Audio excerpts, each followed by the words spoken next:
We are live on the University of Denver campus. Thank you so much for being here. I'm Ann Trujillo. Denver7, the Denver Post, and the Center on American Politics here at the University of Denver are partnering tonight to bring you the final gubernatorial debate before Election Day. And I am moderating tonight alongside Nick Garcia. Good evening, Ann. Happy to be here. Glad to have you here. Before we begin, we want to quickly introduce our two candidates. I know you know them from the ads, right? Walker Stapleton, the Republican, is the current state treasurer. Jared Polis, the Democrat, is the current U.S. representative from Boulder.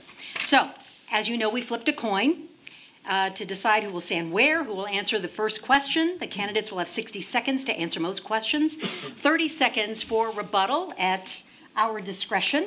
So we have asked our audience here to be on their best behavior and hold your applause until the end, because we have a lot of territory to cover tonight, and we want to start with negative advertising. Governor Hickenlooper is known for running mostly positive campaigns. He has said on numerous occasions there's no profit in making enemies. Meanwhile, we have watched Republicans and Democrats spend millions on negative advertising in this campaign. How much input do you have in the content of those ads, and what do you say to Colorado voters who are sick of the negativity? Mr. Stapleton, we'll begin with you. Well, thank you very much to the University of Denver for having me. My wife, Jenna, is a proud DU School of Social Work graduate, and she's here with my son, Craig. Thank you, Ann. I think that negative ads are unfortunate, but our campaign is the little engine that could. We have been outspent by Congressman Polis about 24-1 in terms of his personal resources, and that's why I supported a ballot initiative in this year's election to even the playing field. And we have put out positive messages about our plan to fix Colorado's infrastructure for the long term, to make the access and affordability of health care better for young Coloradans, to improve agencies in state government that deal with Medicaid expansion, and to make sure that we keep more dollars in the classroom. But we are being dwarfed in spending, but that's okay, because we are trying hard to get our message out, and I think it's resonating with voters that we want a fiscally responsible Colorado in the future. So input, how much input do you have? Well, I don't have much input because I don't have the personal resources that Congressman Polis does. He's spent more personal money than anyone in Colorado history, Republican or Democrat combined. We'll let you answer that question. Well, look, again, I think that's something of an insincere answer. With all of the outside special interests backing and throwing money from out of the state into Walker's campaign groups and PACs, they're basically spending about as much as us. You know the truth, Ann. We have input into the campaigns that our campaigns runs, just the ads that our own campaign runs. Walker's main ad that he spends, I think, 28 of the 30 seconds attacking me. Attacking, by the way, plans I don't have. He says I want to do all these crazy things. We're trying to stay positive. We're talking about a positive vision for Colorado's future, and of course responding where we need to the false negative attacks. Congressman Polis, Treasurer Stapleton brought up your wealth, and you've suggested that your wealth actually insulates you from special interests who can sometimes help run negative ads, fund campaigns. You've said it will help you govern more effectively. Does that mean that only millionaires can govern effectively? Look, this is an election is not about millionaires like Walker Stapleton or Jared Polis. When I talk about preschool and kindergarten, you know what? Walker and I can afford preschool and kindergarten for our kids. What I'm fighting for are the families that can't afford it. Why should our kids get an advantage over families that can't afford preschool and kindergarten, families who can't afford college? This state is about opportunity. America is about opportunity. I'm proud to say no to PACs, no to special interests, to limit contributions to $100. And I'm proud that we have over 4,000 individual donors to my campaign, and yes, I'm putting in my money alongside them to be able to get the word out about our plans to make healthcare less expensive and save small businesses money, our plans to expand the economy and make sure that growth works for everyone, and the plan to invest in our schools so that we really can prepare every child for success. Mr. Stapleton, well, yes. I would just like to point out for the viewers at home, or to translate, Jared is worth about $500 million, and his money is going alongside of billionaires like George Soros and Tom Steyer, who are spending millions of dollars in Colorado to try and influence this election. So the idea that he's the only person spending millions and millions and millions, about $25 million so far, on his behalf is not exactly the case. It's also alongside billionaires like Tom Steyer and George Soros. And just real briefly here, again, Walker's putting over $1 million into his own campaign. I hope we can get to the issues. I mean, the issues are ultimately what matter. I think the voters are seeing a lot of ads. In fact, they're probably tired of both of our ads at this point. Well, let me ask you a question about that, because the Denver7 newsroom received several emails like this one from Carolyn. Please ask Jared Polis why he changed his last name. Numerous questions about this. Mr. Stapleton's allies are running an ad which implies you change your name because of the 1999 incident involving an employee. So quickly explain to us why you changed your last name. Yeah, I was born Jared Polis Schutz. As a young man, I changed it to Jared Schutz Polis. That's my mother's maiden name. I grew up very close to my grandmother, June Polis, who just passed away a few years ago at the age of 96. So obviously throughout my time in business and in public service, I go by Jared Schutz Polis or Jared Polis. Obviously, I think it's bizarre that anybody would attack somebody for a personal decision like that to honor your mother's maiden name. But it just shows the desperation and the shamelessness that many of the special interest groups supporting Walker Stapleton have descended to. Thank you. Treasurer Stapleton, this comes from Doug, a Denver Post reader, who says, every other day I get a mailer funded by the Stapleton campaign that attacks Jared Polis's integrity, and none from the Polis campaign slandering Stapleton. What would you, Mr. Stapleton, like me to learn about you from this behavior? Well, I would say that he is, that's a selective opinion. There have been millions and millions of dollars slamming me on all sorts of false accusations during my time as treasurer. And during my time as treasurer, finishing up my second term, I've stood up for taxpayers every step of the way. I've worked with Democrats and Republicans on really consequential economic policy legislation that's impacted Coloradans' lives. I've started the first ever land trust investment board for Colorado's land trust, and the money goes to our education permanent fund. Did it with Democrat and Republican support. I passed sweeping debt consolidation to increase the transparency and accountability of all of our state agencies with the exception of two. Did it with Democrat and Republican support. So, Mr. Stapleton, why hasn't this been a long part of your campaign, though? Well, you know, resources are a reality, and money is a reality in politics. And when you're being outspent, personally, 25 to 1, as I have been outspent, it's a little hard to get your message out. I don't have the megaphone that Jared Polis does, but I'm going to use the microphone I do have to get my positive message out, and that's exactly what we've been doing. Thank you. We are moving on to a lightning round. In this section, we want to highlight some of the ballot initiatives that Coloradans will be voting on in 2 weeks. So we're asking you both to please limit your answer to a yes or a no. And then I promise we will be taking a deeper dive into some of these issues during the next 90 minutes. So first of all, Prop 109 requires the legislature to borrow up to $3.5 billion to fix our damn roads. It does not raise taxes, but would cost $260 million a year out of the budget. Do you support this, yes or no? I'm opposed to 109. That's one of the ones I've taken a position on. I am for it because I know we have the money and taxpayers have done enough. Proposition 110 raises the state sales tax to help fund transportation projects. Supporters say it could raise $21 billion for our roads. Do you support this? I haven't taken a position on 110. I don't know how you can take a position when you're not take a position when you're running for governor. Yes, I'm opposed to it because 60 cents on the dollar goes to roads and bridges, and we need 100 cents to go to roads and bridges. Amendment 73, which raises taxes on high earners and corporations to fund education. Do you support this? I haven't taken a position on 73. I'm opposed to it. Again, I don't understand how you can run for governor and not take a position. Or how you can run for governor and take a position opposed to every citizen's initiative that people put on the ballot to fund our roads or fund our schools. Amendment 74 forces governments to pay back property owners if a government decision reduces their property value. Do you support this? Strongly against it. I urge everybody to vote no on 74. I'm for individual property rights, but I would look to the legislature to fix this so it doesn't become something like conservation easements and get taken advantage of by Prop 112, we know, is all about oil and gas setbacks. If it passes, new drilling wouldn't be allowed within 2,500 feet of occupied buildings and other vulnerable areas. Do you support this? No. No. Thank you. Okay, Mr. Stapleton, renewable energy sources now account for about 1/4 of Colorado's electricity.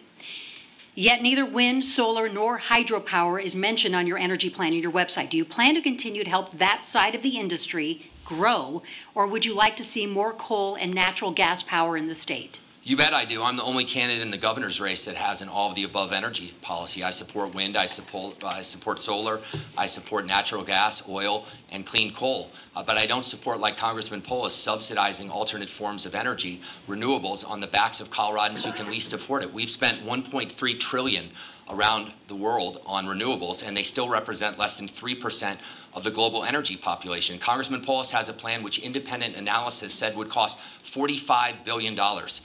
And the way that it would be paid for is that once you get to about 65 or 70%, energy experts will tell you that to get from 65 to 70 to 100, they'll pass on the cost to the Coloradans who are struggling to put food on the table, who are working 2 jobs. The working mother will end up paying more for her electricity, more to heat her homes. And I don't want a Colorado dictating how we can turn on our lights or heat our homes at night. That's not the Colorado way. The Colorado way is to keep government out of our lives.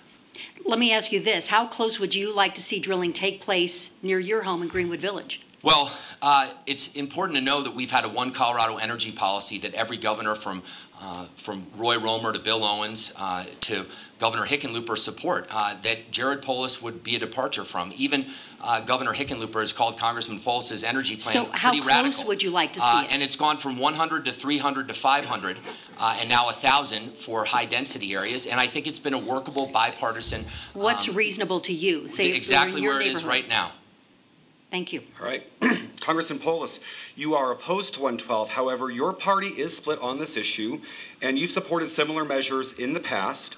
If 112 fails and you are elected, would you sign legislation that looks more like what you backed in 2014, which included a 2,000-foot step back and property rights so owners can negotiate different setbacks? So, first of all, climate change isn't just an abstract issue. It's already affecting important Colorado industries like agriculture, like the ski industry. It affects our water, which is our life source and our source of our economy in Colorado. So we need to act, and we need to act now. I was proud to launch my campaign in Pueblo, Colorado, the first city in the state to commit to 100% renewable energy by 2030. We have a plan to get there by 2040. It does not include what Walker talked about, any subsidies. It does not include what he said costs a lot of money, which is a 100% mandate. But it really makes sure that we can work with our communities to get there. Yes, we need to do a better job in the meantime, before we reach that renewable energy future, making sure that any kind of extraction activity is done in a safe way. And I support. So would you sign a bill that puts 2,000-foot setbacks and has property use rights, as you said, as you backed in 2014? Right. Now, there's an important distinction, right? So one of the differences with 112 is I support greater setbacks yes or no? when there's not a surface use agreement in place. Well, you have to see the bill. Of course, I think that if there's not a surface use agreement, if the homeowner doesn't want it closer, we need to have a greater offset as a backstop. Most of the activity in our state takes place under an agreement with the owner of the land, and there's really not this type of dispute that needs to be solved by the governor. All right, so if it does pass, and 112 does not currently have that property rights ownership agreement that you pushed in 2014, would you then ask the legislature to write a bill to amend 112 to include those property rights so there could be negotiation between companies and landowners? You know what? In these campaigns, we tell people what we think. I don't support 112, but if it passes, that's the will of the people, and it's the job of a governor to enforce the will of the people. So no. I would support the will of the people. The law, and if there's ambiguities, we'll work to clarify them. All right, gentlemen, it is the will of the people. We're going to move on. We're going to change topics now to education. Education funding has been a tricky one to solve in Colorado. In November, dozens of Colorado communities will be voting on mill levies or bond issues to provide extra money for schools. Do you think Colorado has an effective system, or do you believe the state needs to step up and provide more money? Mr. Stapleton, you first. Well, we've put a plan on our website to keep more money in the classroom for parents, because if you look across our 178 school districts in Colorado from 2011 on, what you find is that the number of students has grown by about 6%, the number of teachers has grown by about 8%, and administrative costs have grown by 35%. In some school districts in Colorado, the student population has gone down, the teacher population has gone down by double digits, and yet administrative costs have gone up by 40%. We did an analysis that came up with the fact that if we simply held the growth of the student population and teacher population in line with administrative growth from 2011 on across all of our 178 school districts. In some school districts, we would have nearly $4,000 more to pay teachers. I would take a numbers-based approach to education finance as governor.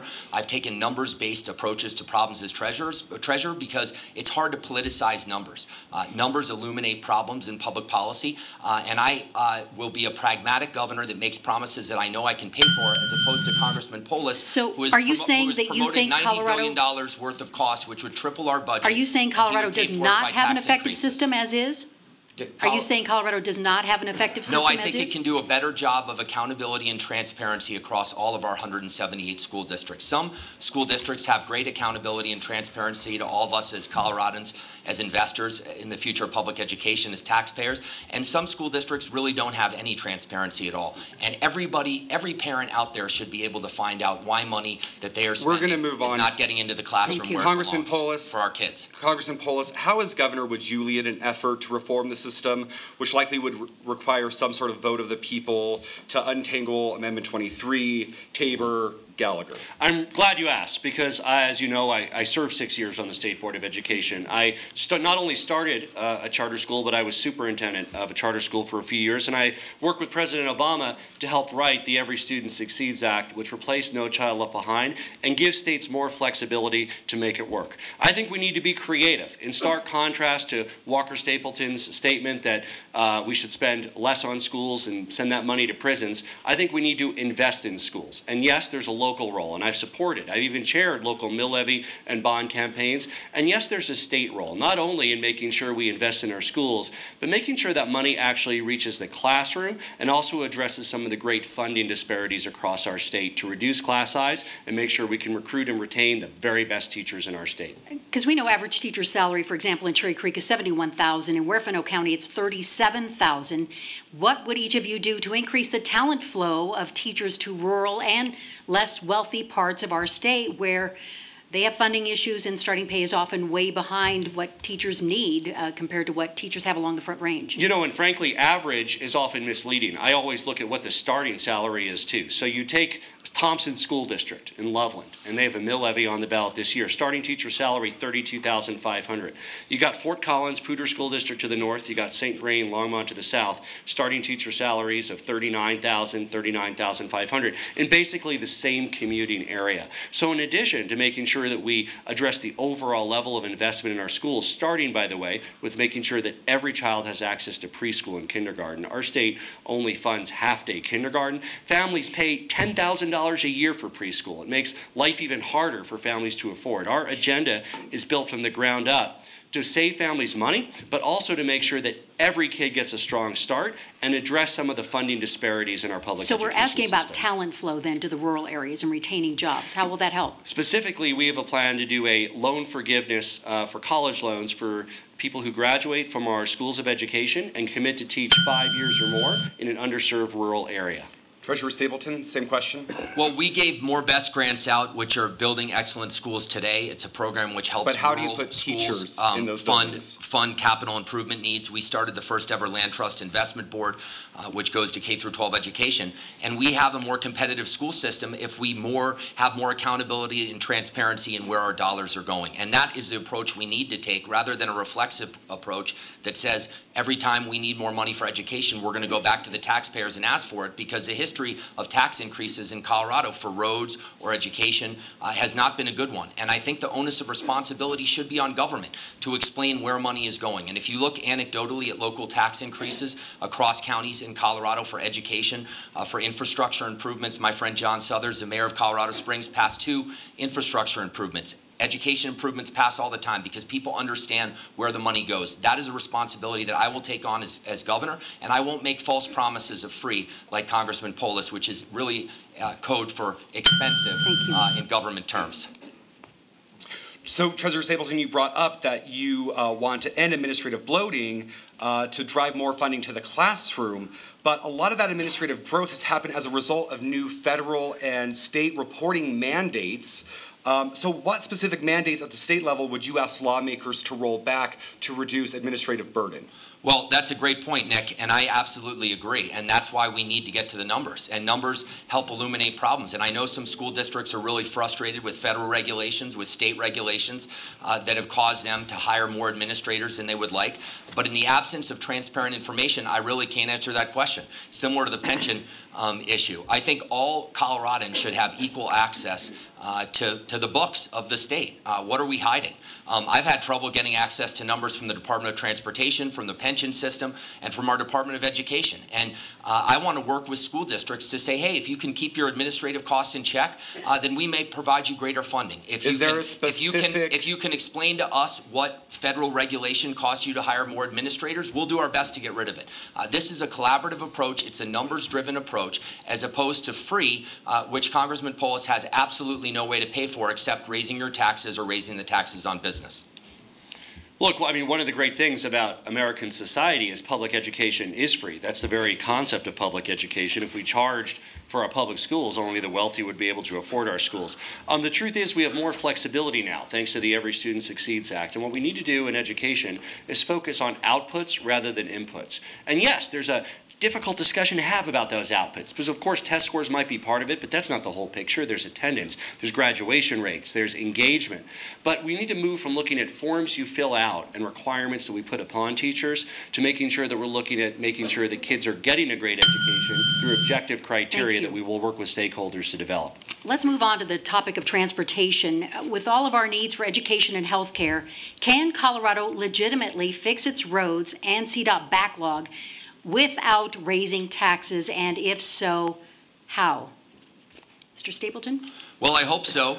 But again, I would take an approach where we are the only candidate in the governor's race, and I invite people again to check out our campaign website, which has talked about 4 different dedicated sources of revenue, which I would prioritize for roads. Number 1, the federal tax plan. The state's economists have said we will have a $1 billion plus windfall. We should use as much money as possible, and I will direct as much money as possible to go to roads. Congressman Polis wants to repeal that tax plan, so he wouldn't have any of that money to use. Secondly, I've talked about taxing sports gambling. It's the American Gaming Commission has said it's a $150 billion business. It's coming to Colorado. I think it can be $1 billion. I am for taxing it at 15%. I've also said we need to fix a broken regulatory model around medical marijuana that makes it easier for an 18-year-old kid to get a medical card than it is for him or her to get a 6-pack of beer or a library card. And there's 50% price disparities in some areas of Colorado. And finally, I've talked about Colorado versus 8 other mountain states in terms of what we spend per mile. If we get it in check, we have another $150 million for bonding, as opposed to Congressman Polis, who has no plan. We'll let you answer that plan to fund it. Zero. Look, I think it's very dangerous to put our state $3 billion in debt, which 109 would do, which Walker Stapleton supports, without any revenue. And I don't think we have a disagreement about, for instance, the policies around gaming in Colorado, but we've run the numbers. And it would take 600 years, even if we get as much money as Nevada gets out of gaming, it takes 600 years to fund our current infrastructure gap in our state. The marijuana money is spoken for. Walker just talked about the best grants to schools. If you want to take it out of schools and put it into roads, yes, it's a drop in the bucket, but it certainly doesn't meet our needs. Look, depending on what 109 and 110 do, if they both fail, which is the scenario I think we're talking about here, where it'll fall to the next governor to figure out how to pay for our roads, I'm going to play a convenient role and bring together Republicans, Democrats, Grand Junction, Colorado Springs, Denver, to figure out how we want to pay for it. I confidently agree with the principle that if you're going to build roads, you got to pay for them, and I believe that we need to do it in a fiscally responsible way. Treasurer Stapleton, I want to give you a chance to respond to what Congressman Polis said, but specifically, if we just focus on 109 and our most urgent needs, could that just create a patchwork of quality roads and bridges and leave some places in Colorado out to dry if they can't pass local tax increases to fund their roads? And what role does the state have in making sure that we have a good statewide infrastructure from corner to corner? Well, again, I would dedicate 4 sources of revenue from the general fund, which would bring hundreds of $1 millions for roads and bonding for roads into the future, not just on an incremental basis. Congressman Polis has no plan to pay for anything except tax hikes on business and individuals, which is why he never talks about how he's going to pay for anything, because he knows, and I can tell you as treasurer, there's only 2 ways. You either tax individuals or you tax businesses. His health care plan alone, which I look forward to getting into, would double the taxes on individuals and businesses. Look, you'll notice that Walker spends more time talking about plans I don't support rather than plans he does support. He knows very well that my plan is to reduce the income tax and the tax small businesses pay in Colorado by curtailing the tax giveaways in the tax code. And yes, we need an interconnected transportation system. We can't let it just fall to each city to do their own thing, because what matters is people getting between cities, from the suburbs into work. We need to have ways that people can do that. Lane expansion, yes, but also buses, rail expansion connecting to the existing light rail infrastructure. This is a real-life issue that affects not only people getting to work, but also the places we love to recreate in our great state. Gentlemen, we've covered a lot of territory in the last few minutes. We are going to take a break on Denver7, and we'll let you collect your thoughts, and we will be back right here on Denver7 in just a moment. Thank you.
And welcome back to our gubernatorial debate. We want to start this second portion of our debate with a series of yes or no questions. And we are asking that you really do limit your question or your answers to a yes or no. And we will dive deeper into some of these topics a little bit later on. But first, we want to start with housing prices, with those skyrocketing across our state, do you believe state government should play a role in keeping them under control? Mr. Polis. The state has a role in affordable housing, absolutely. Treasurer Stapleton? Not in price fixing, but yes, in finding a solution for more affordable housing, absolutely. Do you believe the Broncos should fire head coach Vance Joseph? Anyone, jump in. Not yet. Not yet. It's a dangerous one to opine on. We need to change something up. How about that? Chad Kelly, maybe. Ooh. Let's get our running game going. Okay, let's move on. Do you support changes to Tabor that would relax revenue growth limits? Yes. No, absolutely not. Do you think a $12 minimum wage is appropriate? Yes. Yes. Should certain places like bars and clubs be exempt from Colorado's smoking ban so that people may smoke marijuana inside? Well, you're getting pretty specific there, Ann. I'd have to see what that was. You're talking the public consumption of tobacco or marijuana or both or what? Marijuana. Yeah, I mean, I think that, it could be safer if people aren't always driving under the influence, and there's a role for public consumption that's tightly regulated. Mr. Stapleton? No, I would veto that bill like Governor Hickenlooper chose to do. Would you support a proposal to extend Colorado's College Opportunity Fund to DACA students? Yes. No. Would you sign a law to repeal the death penalty? Yes. No. All right, we're going to give you both a minute to answer this question. 7 News viewer Pamela Dunn wrote in 2013, Governor Hickenlooper granted temporary clemency to inmate Nathan Dunlap, who was on death row for a shooting that killed 4 people. If you are elected the next governor of Colorado, how would you handle Dunlap's case? Commute a sentence, extend the temporary clemency, or allow his execution to proceed?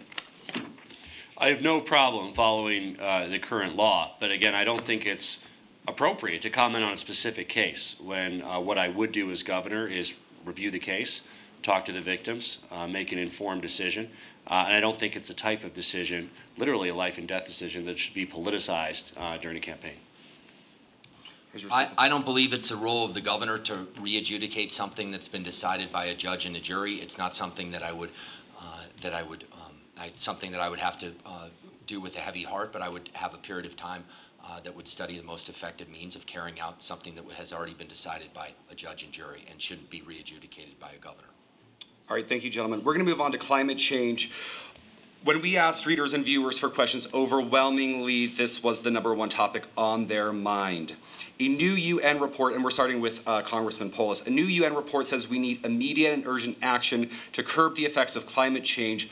And what will you do during your first year, if anything, to address this crisis?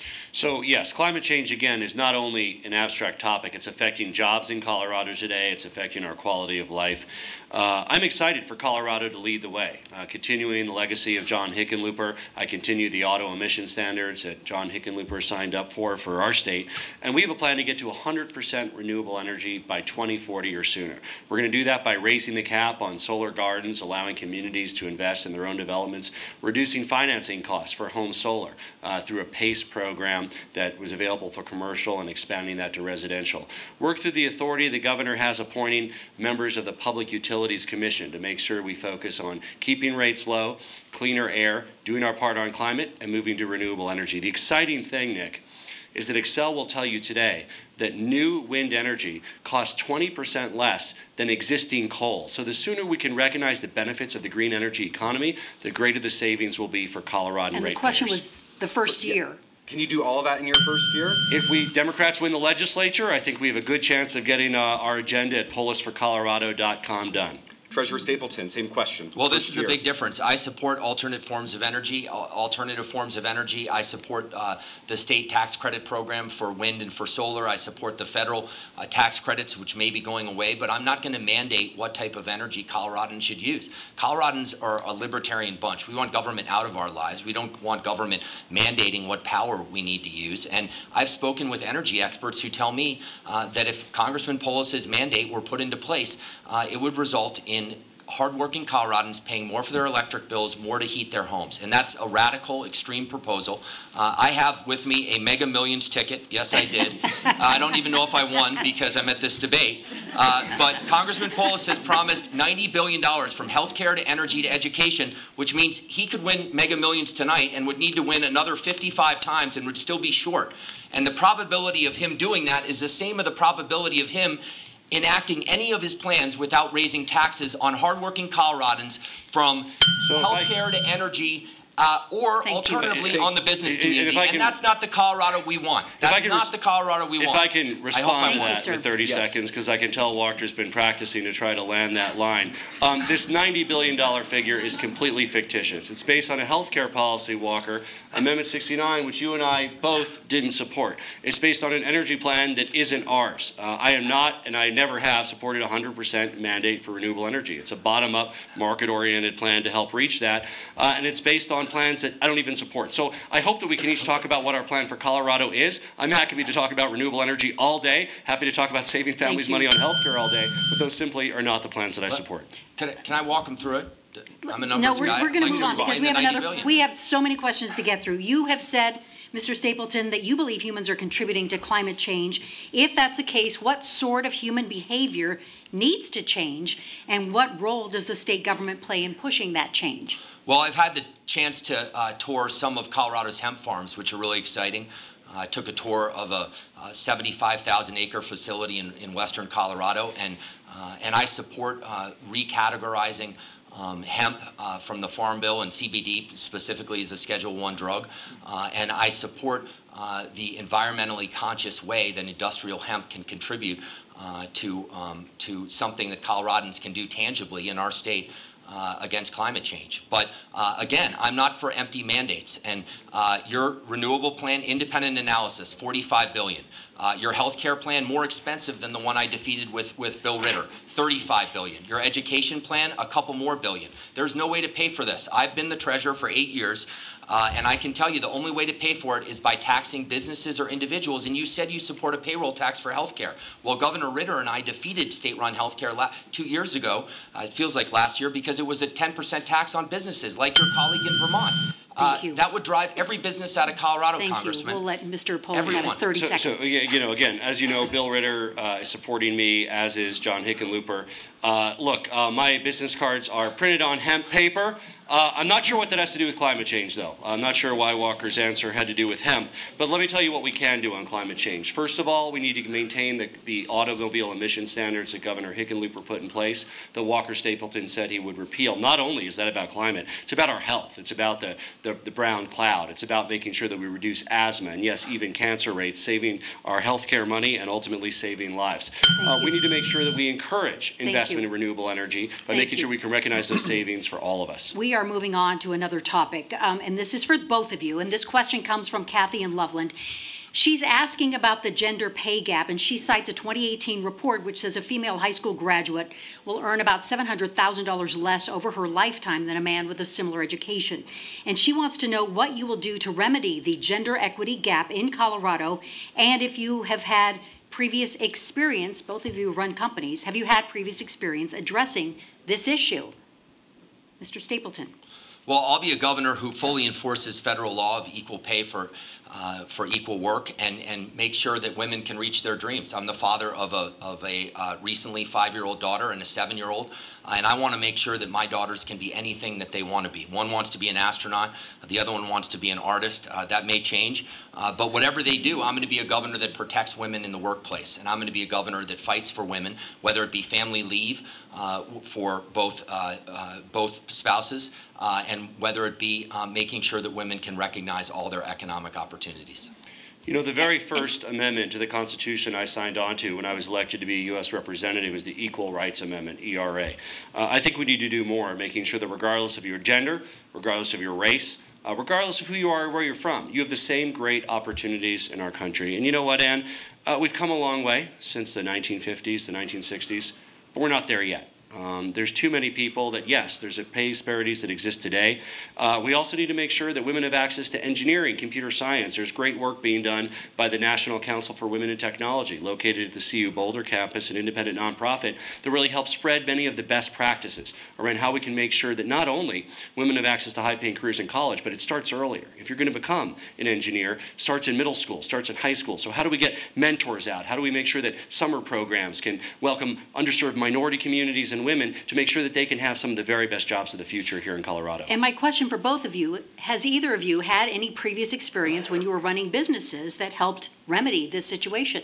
Have you done anything about the wage gap? I founded a theater company, Cinema Latinos, an entertainment group. We are a female CEO. We've had many female board members of the different companies I've been involved with. We've always made an effort to try to make sure that the diversity of leadership in the private sector represents the diversity of our state. I'll do the same as governor and make sure that all the senior levels of government are represented by women and men and people of color from across the state. Mr. Stapleton? Well, I've had the experience of taking a public company private. The chief accountant for our business is a woman who's worked for us for a long time. I created the first ever savings plan for our company so that we could match what the employees contribute for their retirement future. And as a result of taking our company private with the onerous Sarbanes-Oxley legislation, it resulted in paying our female employees more. So polling so far this race suggests women are more likely to support Democrats than Republicans. Why do you believe that's the case? And as governor, how are you going to ensure that women are fairly represented in policy and decision-making, the process? Treasurer Stapleton, we'll start with you. There's more Democrats. Can you clarify the question? So far, polling would suggest women are more likely to support Democrats. Well, I don't accept that premise. I think people vote. Polls don't vote, and I think that plenty of women will support my agenda of economic opportunities, of families keeping more money in their pockets, of expanding economic opportunities from education to our roads, and actually talking about how to pay for things. Because as treasurer, I've been somebody who's fought for taxpayers every step of the way. I've been somebody who's kept government out of people's lives. I haven't been in Congress like Congressman Polis for 10 years, voting 96% of the time with Nancy Pelosi, supporting a carbon tax, the individual tax for the ACA, co-chairing with Bernie Sanders, his buddy who's coming out tomorrow and the next day to campaign with him, a federal version of Medicare for All that would bankrupt Colorado. I've been working for Colorado taxpayers, and I will have a ton of women, starting with my wife who founded Women for Walker, who will be turning out in the next 2 weeks to vote for me. I know I will.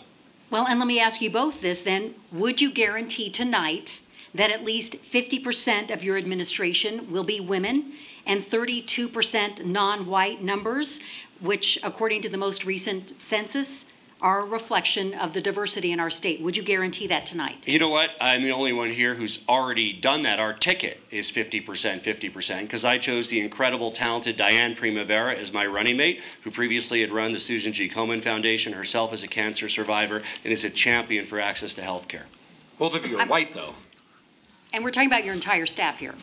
Again, look at our track record. My chief of staff is female, the head of my campaign. I think that we will have an administration that looks like Colorado. And again, it's about gender, yes. It's also about people of color. It's also about geography. There's a lot of forms of diversity. I fundamentally believe that diversity is a strength. The more we have, the better we will govern. So will you guarantee that at least 50% would be women, 32% I guarantee color? that there'll still be some role for white men in my administration. And Treasurer Stapleton? Well, I would tell you that I hope my administration is 75% women. I hope it's 50% Latino, but I don't believe in quotas. I don't believe in quotas for education. I don't believe in quotas for a gubernatorial administration. I believe in selecting the most talented, qualified, capable, competent people who can serve Colorado. And that is a legacy and that I want to leave to my two daughters, is that I will choose any person, regardless of gender, race, ethnicity, as long as they're willing to step up and work to keep Colorado a responsible place for families, not to make empty government promises like Congressman Polis is fond of doing, but explain to people how to pay for things. It's not exciting, but it's the responsibility of all of us in leadership. We're going to move on. Across the country, workplace misconduct is being taken more seriously, and at the Capitol last year, we watched several lawmakers deal with allegations of bad behavior. Many of those cases became political, with people making decisions along party lines. So my question is, as governor, how can you help depoliticize the process at the Capitol? Mr. Stapleton? Well, it's a legislative process when there's wrongdoing on the part of a lawmaker, and as we have recently sadly found with respect to Representative Melton, I have asked Congressman Polis repeatedly to join leadership in his own party and ask for Representative Melton to resign. And the head of the House Democrats has done so, the leadership in the House has done so, and he's repeatedly refused to do so after it has come out that Representative Melton was found guilty of assaulting a woman. And there should be a zero-tolerance policy for Democrats, Republicans, Independents, and Coloradans when it comes to assaulting a woman. And I do not understand why he is unwilling to take this step. But he has repeatedly refused to do so. I would be a governor that had a zero-tolerance policy when it involved violence against women. Zero tolerance. So that's your idea of depoliticizing the system? Yeah, that's my idea of applying the same standard to Republicans and Democrats so that we can have a Colorado in a workplace that equally respects women. Well, look, turning this into some sort of political attack is hardly depoliticizing a very serious issue of sexual assault, which, by the way, doesn't only affect women, it can also affect men. And of course, there's no room for anybody to feel unsafe working not only in our state capitol, but in any business across our state. And so that's why it's important that when somebody's an elected representative, they're held to that standard. Now, when you're talking about what they did or didn't do 15 or 20 years before, if they violated the law and they served the time, ultimately the voters have to make a judgment. Has this person faced the consequences? Do they deserve some form of redemption? I have urged Representative Melton to strongly consider resigning from his post. But look, I think it's important that a governor sets the tone, that we don't accept any type of harassment against men or women at the workplace. All right, moving on. Equity. Homelessness is becoming an increasingly important issue in Colorado. How do we, at a minimum, get families with children out of off the streets first and homelessness first? We'll start with Congressman Polis. Yeah, you know, and one of the biggest things driving homelessness is simply the high cost of housing. I mean, you try to afford rent in Denver or Thornton or Fort Collins on a $12 an hour salary. It's hard, and that's why you have people living in cars, living under bridges, living on couches of friends. So we need to make progress partnering with local communities to provide more affordable housing opportunities close to where they live. We've done this in the Northern Colorado district. I've been honored to represent Summit County. Imagine the high cost of living in Frisco and Breckenridge. We partnered to do a 40-acre land exchange at Lake Hill, where they're developing 300 units of affordable workforce housing, so people that are teachers and cops in town can afford to live in the communities that they serve. In addition, we need to do a better job increasing access to mental health services and substance abuse, which is often an offshoot of mental health services, a form of self-medication for undiagnosed mental health issues. We need to help people recover their dignity and be able to support themselves and live with dignity. And how would you specifically target support for families?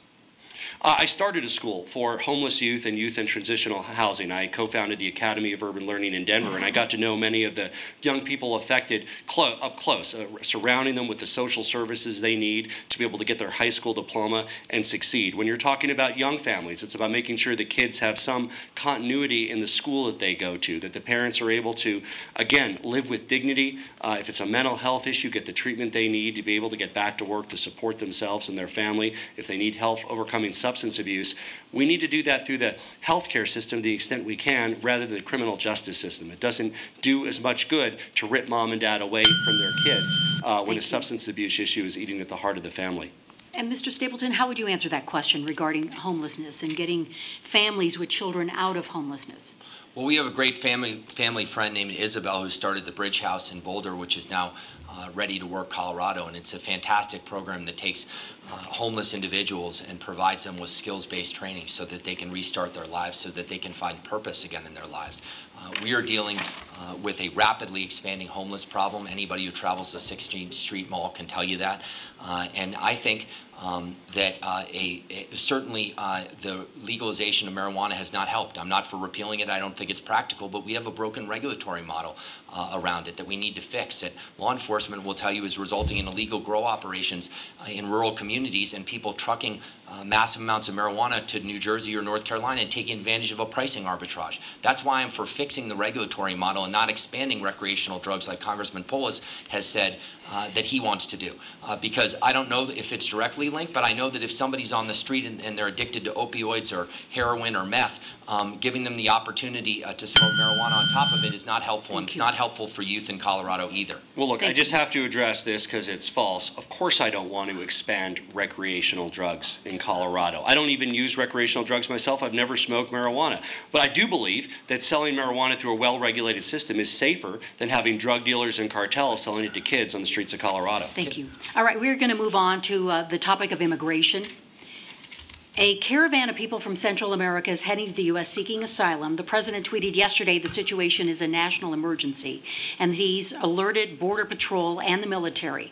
If you were to become governor and that caravan arrived in Colorado, would they be welcome here? Mr. Stapleton. No, because I would enhance border security, and I was very disappointed when Congressman Polis refused to take a vote supporting ICE.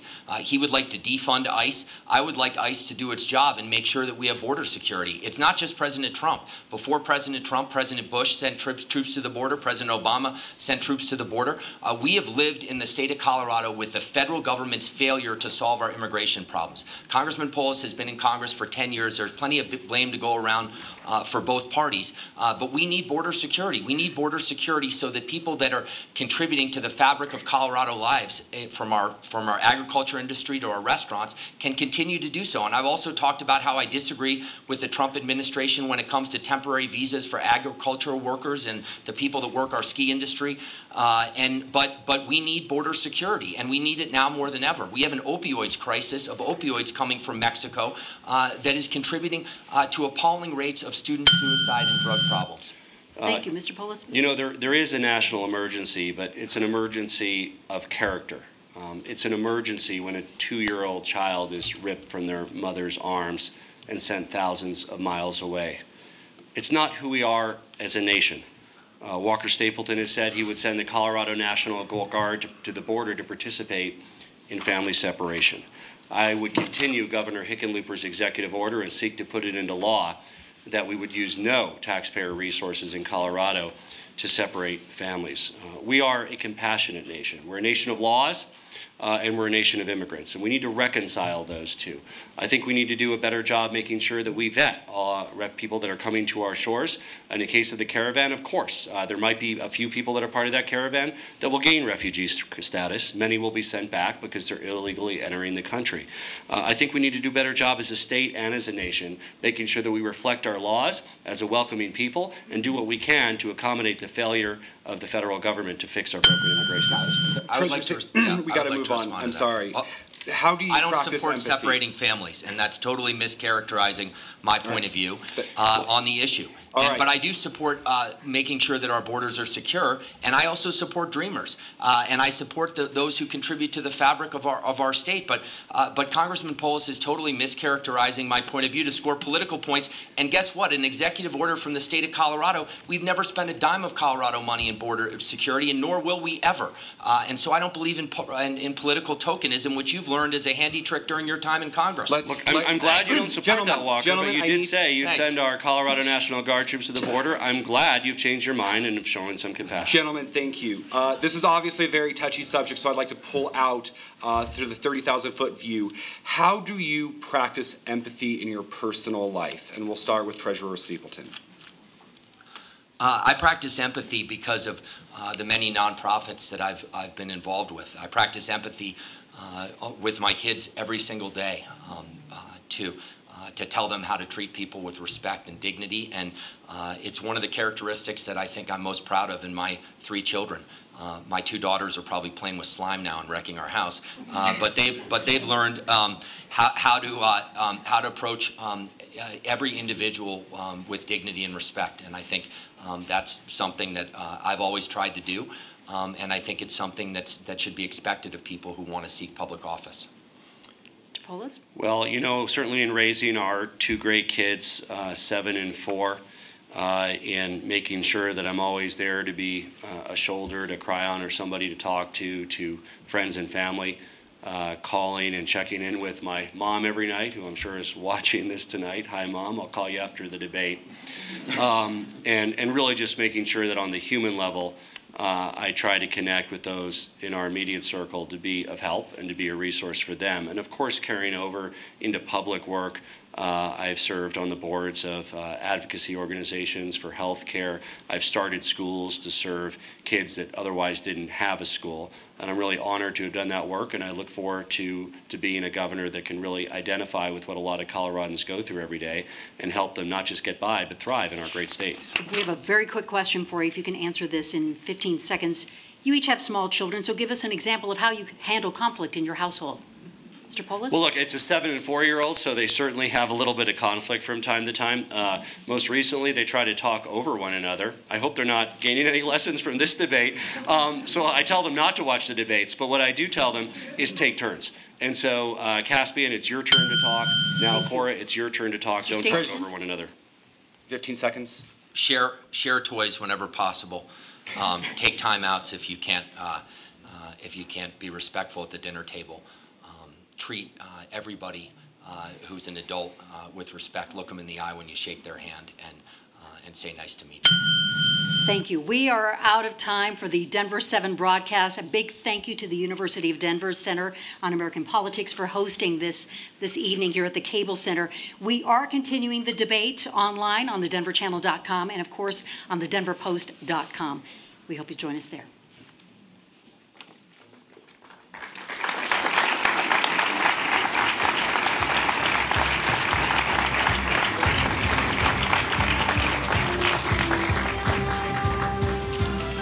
So we will take a quick break here and continue the conversation here for another 30 minutes. This is the web only? Yes, correct. So we can let it all.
Welcome back. I am Nick Garcia of the Denver Post here at the last gubernatorial debate with Andrew Hill from 7 News. Gentlemen, we're moving on to crime. Crime in Colorado has been on an upswing and outpacing the nation. Now, just last month, the Denver Post reported all forms of violent crime in Colorado has steadily increased over the past 5 years, according to the CBI. What, as governor, will you do to help reverse this trend? We'll start with Treasurer Stapleton. Well, thanks. During my time as treasurer, the budget for the Department of Corrections has expanded. And what has happened is violent crime and the costs of violent crime have gone up at the county level. And what has happened with the state prison population is it has remained stagnant, or in some years it has gone down, as have the costs. And there has been a cost shifting from state prisons to counties that has been very bad. And the reason that this has happened has been misguided parole policies that have been passed in the last 8 years that have set mandatory parole at 30 days for individuals. And so what happens is if somebody is addicted to drugs and crime is a manifestation, they go through the county process, the costs go up, they get transferred to state prison, no rehabilitative services, no mental health services, they're released after 30 days, and they're ravenous to use drugs again and go back to their life of crime that put them in a position to be incarcerated in the first place. We can and we must do a better job of this, because this endless vicious cycle is not helping our corrections problem. Congressman Polis. Well, the state can be a very important partner with our local police, our local sheriff's departments through the Colorado Bureau of Investigations. And yet we also need to make sure we do a better job making sure that we address substance abuse and mental health issues in a way that, first of all, is less costly to taxpayers, because the most expensive way to deal with mental health and substance abuse is through the prison system. But just as importantly, if not more, are more effective in helping people turn their lives around and getting off of the substances they're addicted to. I've recently talked to a large county sheriff who said about 1/3 of the people entering their prison system have a detox-related or substance abuse issue. I think we can do better by having better coordination between healthcare and the correction system to make sure that we're having better patient outcomes at a lower cost to taxpayers. Does either of you believe that legalized marijuana has had any role in this increase in crime? It certainly hasn't helped, and that's why I'm for, we have a broken regulatory system. Ask any law enforcement official, which is why I say it needs to be fixed. Once you have a medical card, you can grow up to 98 plants, and law enforcement officials are busting up illegal grow operations with medical cards, and they're not serving any medical purpose. Plants are being cut down and trucked out of state, and we need to fix this. And if we do fix it, we will have marijuana as a substance that is out of the hands of kids and is a more ongoing concern for our budget in Colorado. Thank you, Mr. And of course, the state would cooperate with local law enforcement and federal law enforcement to go against and act against any illegal grow operations in our state. We have laws for a reason. And when we want to make sure it's done safely, that we don't have marijuana or any other drug that is taken out of the supply chain at some point and sold in the underground market where it could be sold to minors. Thank you both. Thank you. So both of you have made numerous promises which are going to require tax dollars. You both want more money to go to roads and to classrooms. While the governor has very little say over the budget, you're going to be working with lawmakers to craft that budget. How are you identifying your spending priorities, and how are you going to work with the legislature to see those priorities enacted? And we'll start with Congressman Polis. One of our top priorities for the very first legislative session will be to go from half-day kindergarten to full-day kindergarten. Working with longtime Republican and Democratic champions like Republican Jim Wilson of Salida, the cost estimate is about $200 million. We can find that from the general fund. It'll be our priority to save families money on full-day kindergarten and make sure every family has access. We also want to expand preschool slots. Now, the goal will be to get to preschool for every kid. We're not going to get there right away, but we want to increase the Colorado preschool program, which is a great program that has quality metrics, that saves families money, and those will be some of our priorities in our first legislative session.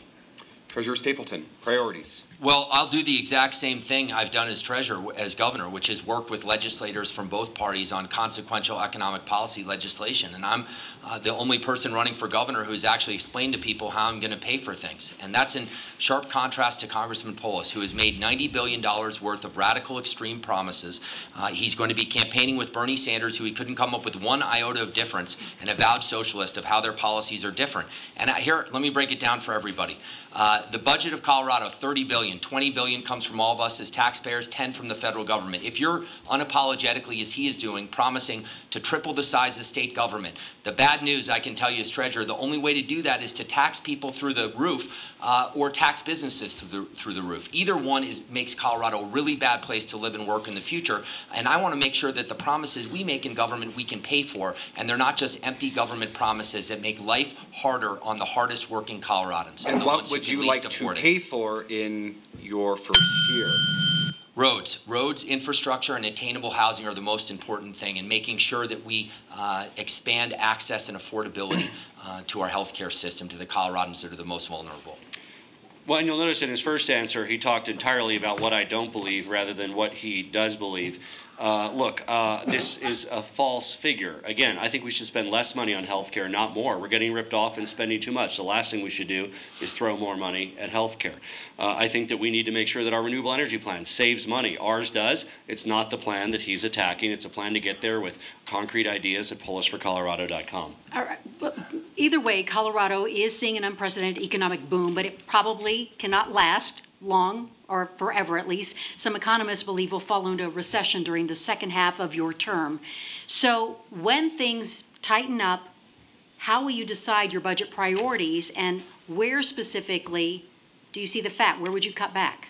Mr. Stapleton? Well, I support a bipartisan effort that my friend Bob Rankin is starting from Garfield County to update the Gallagher formula and how it contributes to residential versus commercial property taxes, and how that is linked with school funding is really important. I think we need more flexibility in budgeting. We need more accountability and transparency in budgeting. What we don't need to do is expand the budget 3 times its size. His renewables, $45 billion. His health care plan, $35 billion.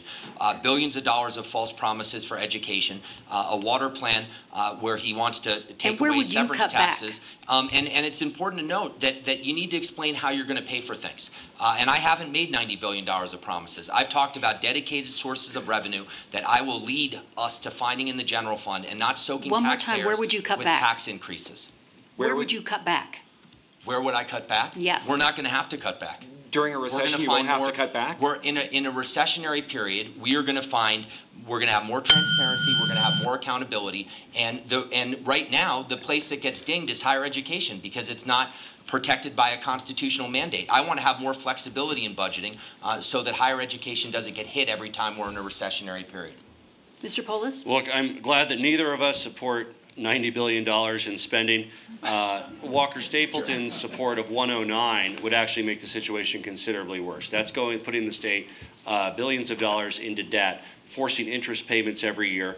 We can afford it next year, although it'll detract from our public schools. But when the next recession hits, that'll be an additional money we have to take away from everything else. When you look at the big ticket items in the state, it's going to be hard to cut and slice, and it's a matter of values. I wouldn't want to cut our schools. I would see if we could have savings on corrections, another big ticket item, as we talked about. Is there a way that we can address mental health and substance abuse issues more effectively, but yes, also considerably less expensively, as a health care issue rather than as a criminal justice issue? All right, so during Governor Hickenlooper's time in office, the legislature was usually split. Only 2 out of 8 years were both chambers controlled by Democrats.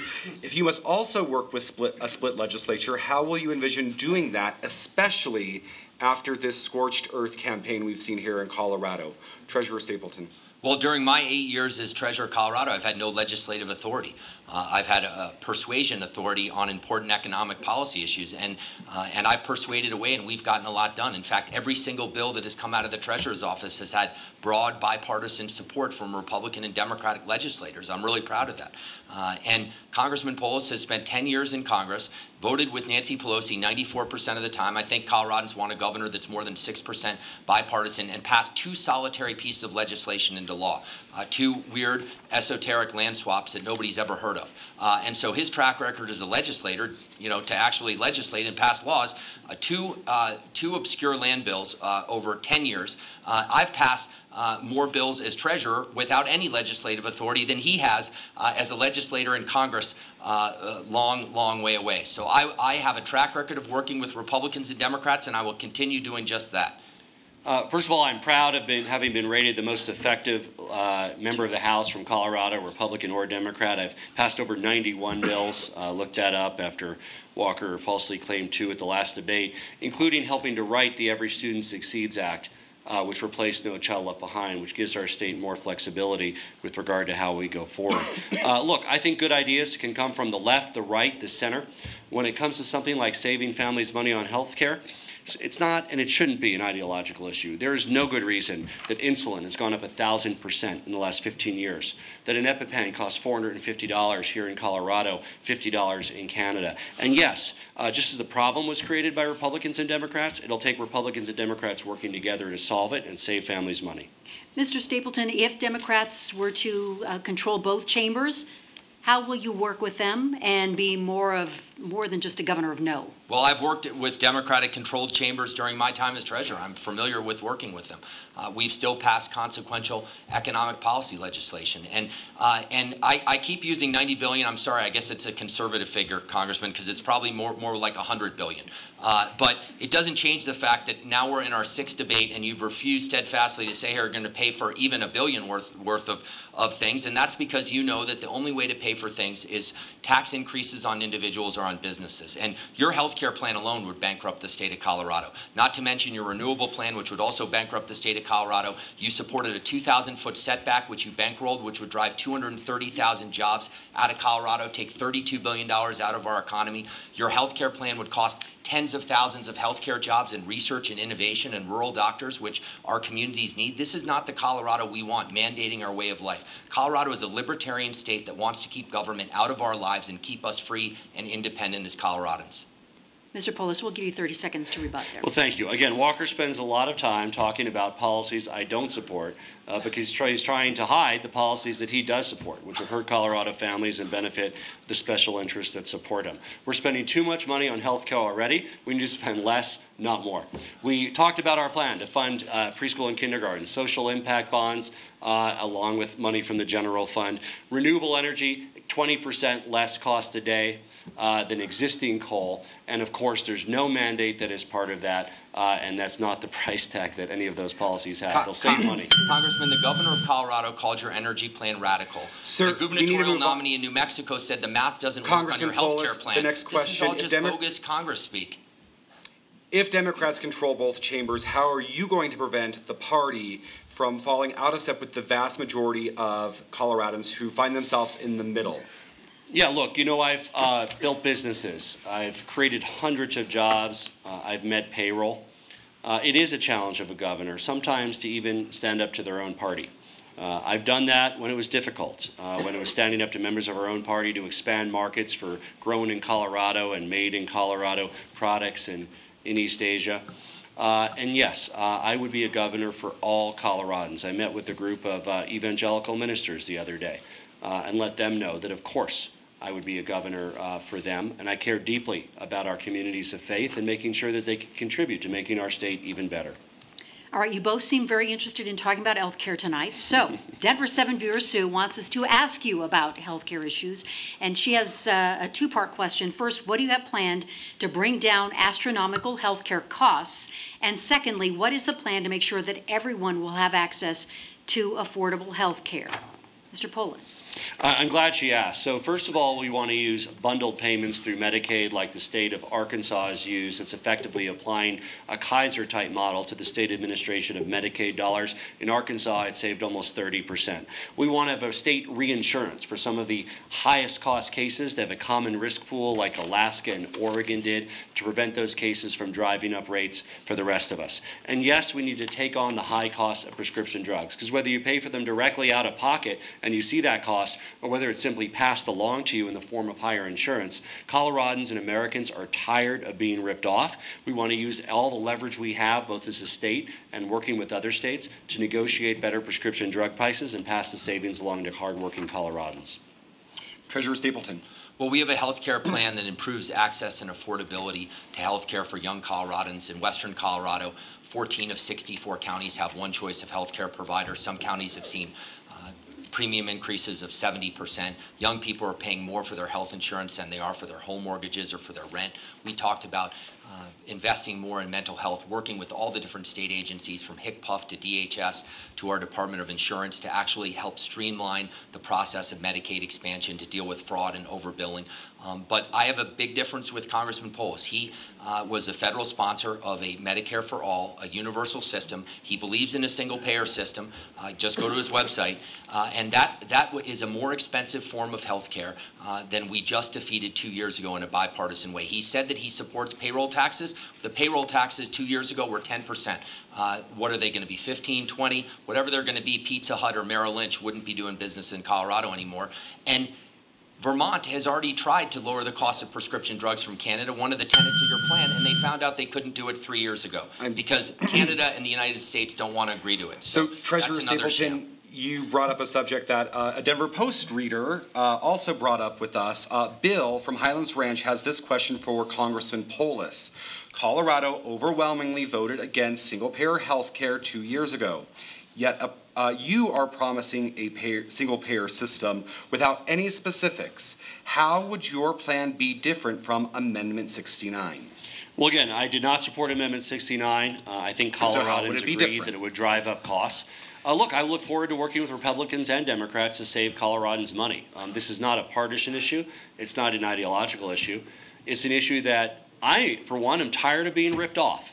And you know what? When I meet with small businesses across the state, almost the first or second thing out of their mouth, whether it's a restaurant or a tech company, are the high cost of health care. So we want to work with our businesses to save money on health care. Again, I feel that the Medicaid bundling, the reinsurance program, saving money on prescription drugs alone are 25%, about a quarter of all health care costs. So if we can make a big dent in that and pass the savings along, not only will people have more money left in their pocket, but yes, we can use existing resources to expand coverage. But to reach we're almost there, Nick. We have about 7 or 8% of Coloradans that don't have health care.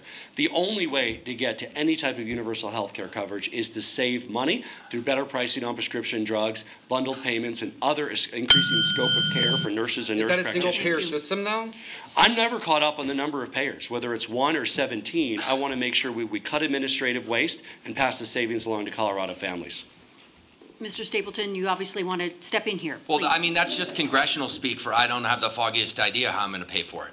But I'm going to make false promises of free. It turns out when the government's budget becomes looser, the household budget becomes tighter. It's why I've met with the leadership at UC Health, Children's Hospital, who point out that the damage that Congressman Polis would do of a state-run healthcare system to research and innovation at UC Health, at Denver Health, at Children's Hospital, in rural Colorado, where we're struggling for docs as it is, it would result in less quality care, longer lines, less access to life-saving drugs, and his plans of having Canada lower drug prices. My running mate passed transparency in emergency room billing. I want to take that transparency across our healthcare network. I don't want to make false promises to people and not be able to deliver on them, because that's not compassionate, it's cruel. And I had my best friend when he was 12 died of cystic fibrosis.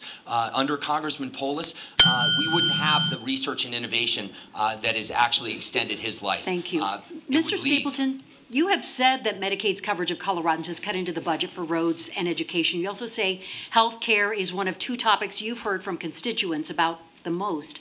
Can you promise them that you will not make cuts to their Medicaid coverage?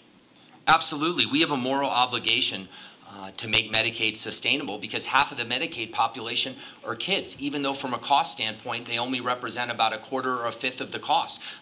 We're not going to be able to protect the children and the most vulnerable on Medicaid, especially long-term care. I've had meetings with the Colorado Healthcare Association representing 200 of 208 nursing homes. Congressman Polis has no plan for long-term care for the most vulnerable Coloradans, zero.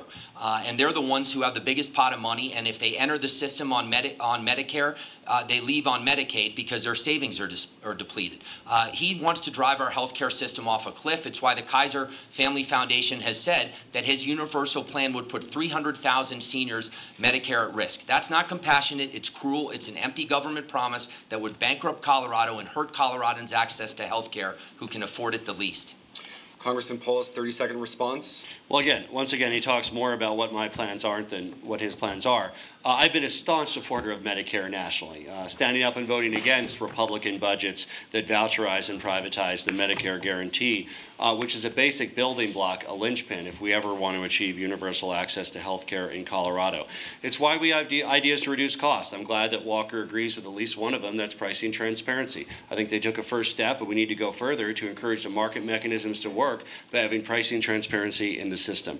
Yes, we need to save money on Medicaid. There's proven models like Arkansas moving to a bundled payment system and allowing that to expand coverage to more people at a lower cost. Thank you. We want to switch gears here. Mr. Stapleton, you did not support the red flag bill last session. You've set forth a few different changes you would like to see. If the legislature sends you a bill with the fixes that you have outlined, would you sign the bill even if the NRA still opposes it? Sure. The NRA won't make decisions for me. I will make decisions that pragmatically reduce gun violence. And as a father of 3 school-age kids, I couldn't imagine anything worse than one of my kids going off to school and having a tragedy ensue. But I've talked about practical steps. I think we need a public safety officer in every single school. I would be for finding a way to prioritize metal detectors. We need to close the loop between mental health professionals who are doctors and psychiatrists. When they see somebody that is mentally ill and is a threat to himself or their community, they need to actually report it to law enforcement. And yet, if you look at a number of the mass shootings that have taken place, there's been a systemic failure of medical professionals to do so.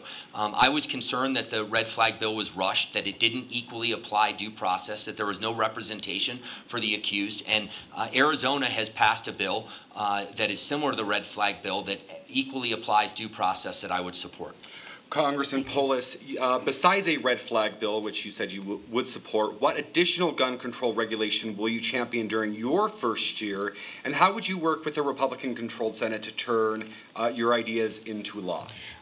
So we're a state with many law-abiding gun owners for sport, for hunting, for home defense, and it's a cherished right that's in our Second Amendment of our Constitution.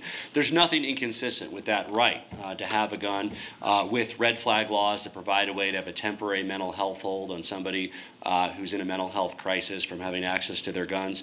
It was a great concern to me that over 400 guns were stolen from gun stores in the last year alone, wound up almost by definition in the hands of criminals. So we need to do a better job making sure we have security requirements at our gun stores. We also have to avoid going backward. I strongly support the universal background checks that were put in 3 years ago that have prevented hundreds of guns from being sold to criminals. A universal background check that Walker Stapleton has said that he opposes, the measures from 3 years ago. So I think we need to move forward rather than backward and make sure that we work with responsible gun owners across our state to improve gun safety. Treasurer Stapleton, 30 seconds. Again, that's mischaracterizing my views. What I've said is Colorado already had a system of background checks in place. The latest round of checks a couple years ago criminalized somebody who's a farmer giving a shotgun to his son or a neighbor for a day of shooting. And I don't think that that's the Colorado way. It drove Magpul out of our state because of limits that did not make sense. I differ with Congressman Polis because he wants municipalities to decide gun laws which aren't even enforceable and trample people's Second Amendment rights. And I will not do that as governor. Thank you. Mr. Stapleton, Colorado Democrats have put your empty parking spot front and center over the past month, making it a campaign issue. You say you're parking elsewhere. Are you working at the Capitol daily? Had you been at work more regularly, would this have become an issue? No, I don't pay attention to political gimmicks like that.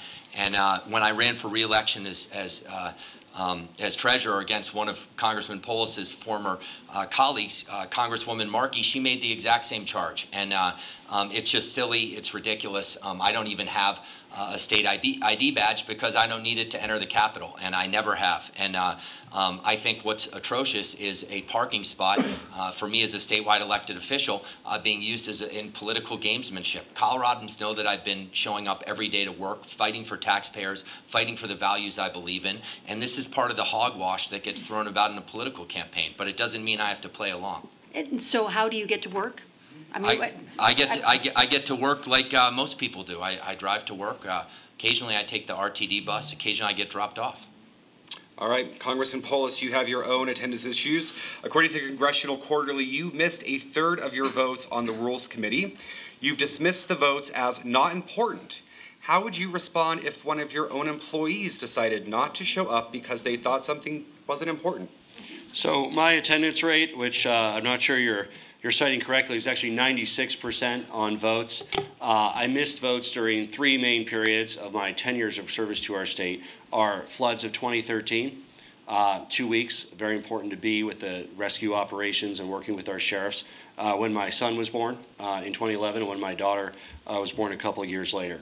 Other than that, again, about a 96% attendance rate in contrast to Walker Stapleton's 53% attendance rate at para board meetings and other meetings that took attendance. You did, though, say earlier in this campaign that the votes you missed were important. Look, I'd have to look at what votes I missed during those weeks, but when I was, literally on helicopters working with flood rescue operations, that was a more important place for me to be than voting in Washington. You always have to do what's most important with your job, and yes, I support family and medical leave for all Coloradans. Now, I only got to take, I think, 2 weeks in the case of one child, 3 weeks in the case of the other, but I have for our staff 8 weeks of medical leave paid when they have kids, and we've had staff members who've had kids. Congressman Polis, you've long championed recreational marijuana, expanding LGBTQ rights, and advocated for immigrants in the country without documentation.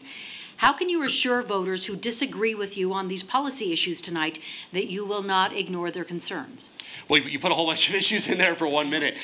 Again, I think that one of the things that makes our state great is that we empower local communities to solve problems. So when you look at what the voters did with recreational marijuana, Amendment 64, they didn't say that any town or county had to have it. They simply gave the option for towns and counties to allow it and regulate it if they want to have dispensaries, if they want to have grow operations. And I, of course, completely respect and support communities that have chosen not to, just as communities that have. I think it's important that we all get along together in our state. You know, in a political campaign, it seems like everything's about the Republican-Democratic divide. You'll find when you dig down, that's not the fundamental divide in our state. It's about workers and executives. It's about Front Range and Western Slope. It's about Northern Colorado and Southern Colorado. It's about different communities. So a governor needs to be somebody that listens to the great diversity that forms our entire state and tries to do their best to move that forward to make our state even better. Treasurer Stapleton, 2 of the most well-known politicians who have endorsed you are Tom Tancredo and Donald Trump. Both like to say that liberals and Democrats have taken political correctness too far. But both of those men have made comments some suggest are racist and sexist without apology. Where do you draw the line? Well, I draw the line by pointing out that just because somebody endorses me and makes the decision to endorse me doesn't mean that I endorse all their views or everything that they say. This election is between Walker Stapleton and Jared Polis. It's between Jared Polis's plans, which I believe will bankrupt Colorado, will cause people to pay twice what they're paying in income taxes, twice what businesses are paying. And I know he'd like to make the election between Bernie Sanders, an avowed socialist who he cannot come up with one single solitary difference in policy. There's not going to be no need for him to feel the burn because he is the burn. No need for him to dress up as Bernie for Halloween because he is Bernie. Why is it okay? And we don't want a socialist for governor. And so, yes, said Nick, that you shoot. You said that just because Donald Trump doesn't endorse Yeah, I'm you not doesn't here to mean... defend the president's personality. I'm here to work and defend the president's policies when they make life better for Coloradans and stand up when they don't. And that's what an election for governor is about, a strong CEO that will work with the federal government on policies that make life better for Coloradans and stand up to the president on misguided policies that may not do so. And if I could just give a few policies that I disagree with Bernie Sanders on, and of course I think it's great that he inspires so many young people. I disagreed with him on the Jobs Act, which allowed for crowdfunding. I was a co-sponsor, helped write it in the House. He voted against it in the Senate. I supported balance the budget amendment to the U.S. Constitution. He does not. I supported expanding markets in East Asia to grown in Colorado products. I'll throw in a fourth one for free. While my hair is thinning, I still have more hair than Bernie Sanders. All right. All right, we have one last question. This is a viewer question. It comes from Janet, and she asks, if the U.S. Supreme Court overturns Roe v. Wade and leaves legalization up to each state, what will be your position on abortion in Colorado? Treasurer Stapleton. Well, I've said many times that I support Roe versus Wade being the law of the land. I don't get to pick and choose elements of the Constitution that I like or don't like, but I've also said that I would be a pro-life governor, just like Governor Ritter, a former Democratic governor, just like Congressman Perlmutter.